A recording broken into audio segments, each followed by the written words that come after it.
Chapitre 2. Klal Bet. Première halakha. C'est assourd de dire du lashon hara sur son ami, même si c'est la pure vérité, même devant une seule personne. Et à plus forte raison, faire du lashon hara en parlant du mal d'une personne devant un public. Parce que plus il y aura des auditeurs, plus la faute sera multipliée, puisque, pour deux raisons. D'abord parce que la personne, quand elle va apprendre qu'on a parlé du mal d'elle en public, elle aura encore plus honte que si on avait parlé d'elle uniquement à une seule personne. Et en plus, deuxième raison, en parlant en public, ça fait faire une avéra à chaque personne qui écoute et lui fait entendre et voire même croire du lashon hara. Deuxième halakha, ce qu'on trouve un éther, une permission dans les paroles des chazal, des chachamim de mémoire bénite, c'est de dire une chose devant trois personnes. Alors de quoi s'agit-il ? Il s'agit d'une chose qui n'est pas vraiment honteuse, et cette parole peut être interprétée de deux manières. Et cela, en fait, dépend selon la manière dont on le dit, l'intonation dont on dit la chose.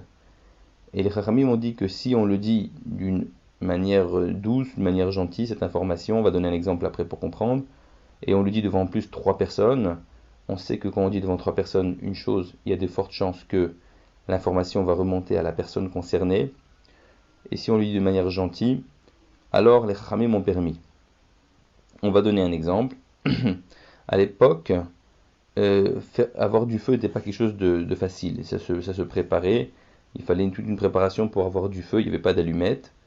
Donc, quand on demandait à quelqu'un chez qui je peux trouver du feu, s'il répond chez un tel, tu vas trouver du feu parce qu'il cuisine tout le temps de la viande et du poisson, alors ça, est-ce que c'est du lashon hara ? Ça dépend de la manière dont il le dit.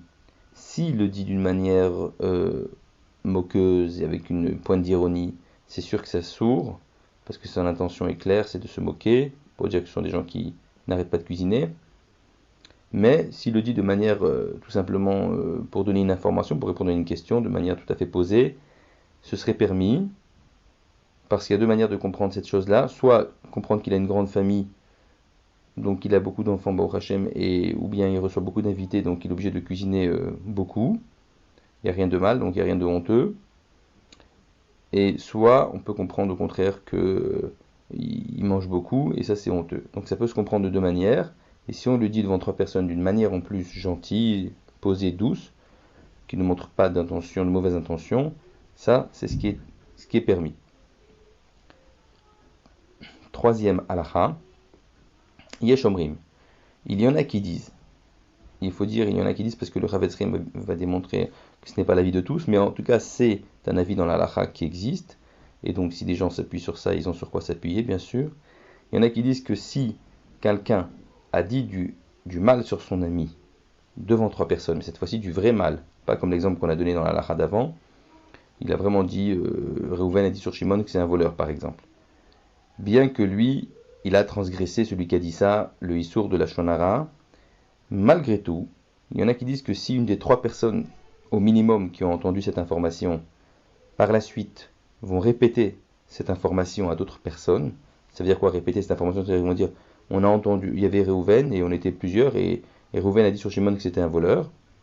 Eh bien, une de ces trois personnes qui va répéter cette information à d'autres personnes, il y en a qui disent qu'ils ne transgressent pas le issour de lashon hara. Pourquoi ? Parce que, puisque trois sont au courant, c'est comme si la chose, c'est une question de temps maintenant, c'est comme si la chose était déjà su, tout le monde le sait, et la chose va en arriver aux oreilles de la personne concernée, et la Torah n'a pas interdit de répéter une chose déjà connue. Et même ceux qui permettent ça ne le permettent que de manière accidentelle, c'est-à-dire quoi ? C'est-à-dire que ça vient dans la conversation. Par exemple, on m'a parlé de un tel, on m'a dit tiens, qu'est-ce que tu as entendu sur Shimon ? Et je dis ah oui c'est vrai, Reuven a dit sur Shimon que devant trois personnes, donc on m'a posé la question, je réponds. Ou bien c'est venu dans la conversation, je parlais d'autre chose et puis en parlant j'en suis venu à dire ça. Ce serait permis de le dire, mais en tout cas ils ne permettent pas de chercher volontairement à aller répéter cette information, même parmi les trois personnes qui ont entendu. Et même s'il ne dit pas le nom de la personne qui a donné cette information, Mais il dit juste, j'ai entendu sur Rouven qu'on a dit sur lui que c'était un voleur, sur Shimon qu'on a dit sur lui que c'était un voleur. C'est aussi assourd. C'est aussi assourd. Quatrième halakha. Même ce que, et là, toutes les halakhot qui vont suivre, en fait, vont être des limites à cette permission. Donc là, c'était le principe général qu'on a vu d'après certains avis.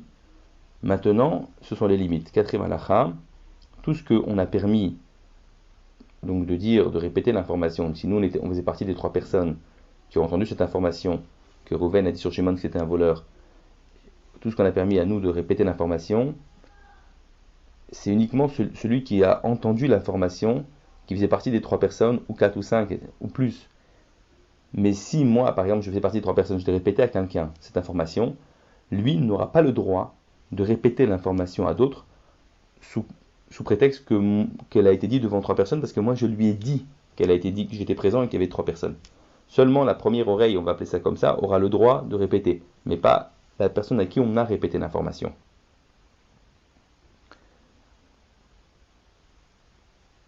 Sauf si c'est un cas où vraiment c'est quelque chose de connu dans toute la ville, dans ce cas-là, ce sera permis.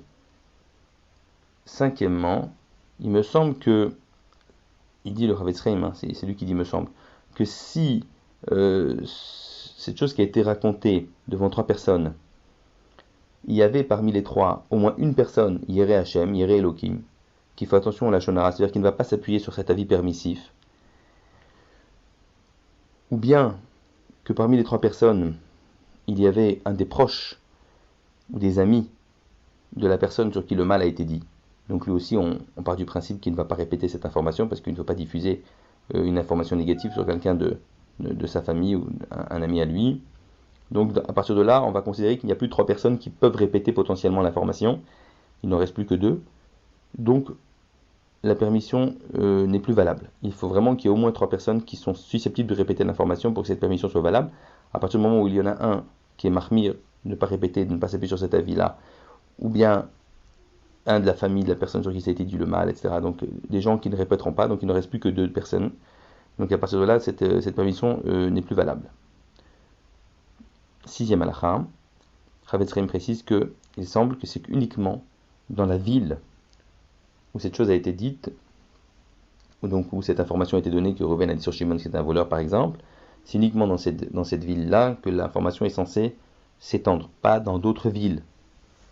Bien que bien sûr qu'il y a des gens de passage d'une ville à l'autre, mais il n'est pas dans une autre ville.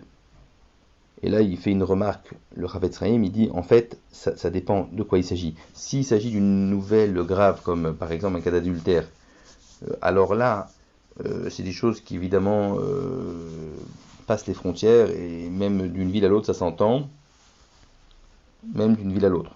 Ce serait donc permis de le répéter. Mais par contre, répéter avec les conditions. Mais par contre, si c'est des petites choses comme ça, que c'est pas l'habitude comme ça tellement de passer d'une ville à l'autre comme information, alors il se pourrait même que dans une grande ville, comme Paris par exemple, une grande ville comme Paris, c'est pas sûr qu'une chose qui s'est passée dans tel arrondissement va ensuite se savoir, ou dans tel quartier va se savoir ailleurs, donc on ne permettra pas de répéter ailleurs. Donc toute cette information, toute cette logique-là est de répéter une information qui est censée se savoir dans l'endroit où elle est censée s'étendre et pas au-delà. Septième halakha, si la personne qui a fait le lashon hara, donc devant 3 personnes ou plus, il a mis en garde, il a dit je ne veux pas que vous répétez ce que je dis, mais que je dis devant 3 personnes, je ne veux pas que vous le répétiez, ou bien je ne veux pas que vous allez le dire évidemment à la personne concernée, ça c'est sûr. Bien sûr, on doit respecter sa parole. Et même si on voit que un des auditeurs, ou 2 auditeurs, nous on était parmi les 3, on a vu que 1 ou 2 n'ont pas respecté sa parole et ils sont partis répéter, malgré tout le 3e, lui ne doit pas répéter la chose, même de manière accidentelle dans la conversation. 8e halakha, quelle que soit la manière dont il aura dit, donc celui qui a fait le lashon hara sur une autre personne devant 3 personnes, quelle que soit la manière dont il aura dit qu'il ne veut pas que ça se sache, on ne doit pas, il ne veut pas que ça se sache, on ne doit pas répéter. Et même si on le répète à une tierce personne qui n'est pas la personne concernée, parce qu'elle-même peut le répéter ensuite à la personne concernée. Et il faut rajouter aussi quelque chose, il dit, c'est que cette permission ne marchera pas si par exemple deux personnes ont dit du mal devant deux autres personnes sur quelqu'un, bien qu'au final c'est comme si une personne avait dit du mal devant trois personnes, parce qu'on est quatre, que ce soit une personne qui dit du mal devant une autre personne devant trois personnes, ou bien deux qui disent du mal devant deux autres personnes, ça fait quatre, malgré tout ça ne s'applique pas la permission, il faut vraiment qu'il y ait trois personnes qui entendent.